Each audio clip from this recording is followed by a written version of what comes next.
11 એટલે આજે છે મોરૈયો, શીરો અને આ છે અમારી દુકાન. તો ગુડ મોર્નિંગ. આજે છે 11 એટલે આજે અમારા ઘરમાં તો હું અને મારો નકશો 11 કરીએ છીએ. જો મારો નક્ષ 11ના ભગવાનને જોકે રોજ નવડાવીએ છીએ, કમ્પ્લીટ કરીએ છીએ, પણ આજે 11 અને હતો રવિવાર, તો મારો નકશો ભગવાનની જો તૈયાર કરે છે. સવારમાં નવડાવી દીધા ભગવાનને, અને જો કેવા મસ્ત તૈયાર કર્યા ભગવાનને છે ને. તો હવે ભગવાનને અમે દૂધ ધરાવીશું અને હવે 11 મારા ઘરમાં મેં અને નકશે કરી છે.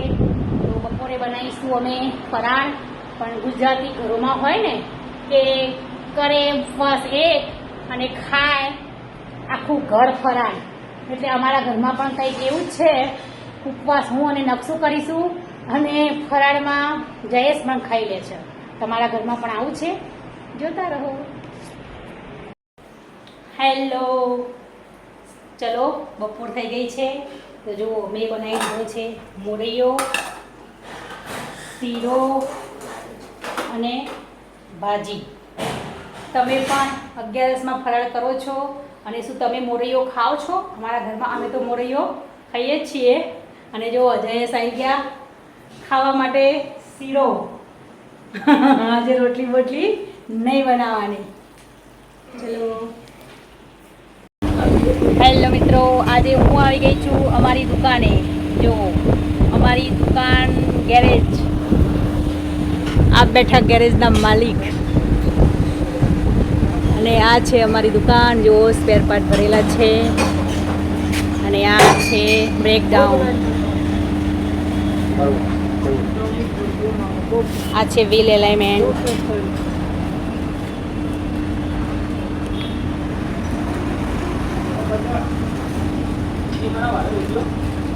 જુઓ અમારા ત્યાં કોઈ પણ ગાડી મૂકો એની ફૂલ સર્વિસ કરી આપે છે, અને ટ્રેક્ટર પણ.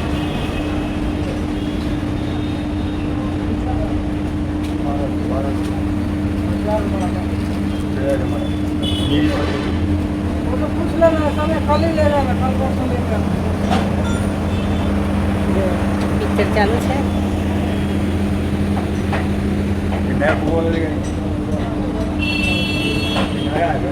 આજ અમારા ઘરમાં મેં અને મમ્મીએ કરી હતી 11. જો રાતે ખાવામાં મમ્મી શું બનાવીએ? મમ્મી રાતે ખાવામાં શું બનાવીએ? સાબુદાણાની ખીચડી. આપણે 11 છે એટલે આપણે બે માટે પપ્પાએ 11નું ખાવાનું ખાશે. એ તો આપણા ગુજરાતી ઘરનો નિયમ જ હોય. ગુજરાતી ઘરો હોય ને બધા, એમાં ઉપવાસ એક કરે ને ફળ આખું ઘર ખાય. તો આપવા માટે બનાવી દો. આ તો દરરોજનું ખાટું. ભાખરી તો ખરી સાબુદાણાની ખીચડી ખાશે, ભાખરી ખાશે અને જોડે લેશે ચા.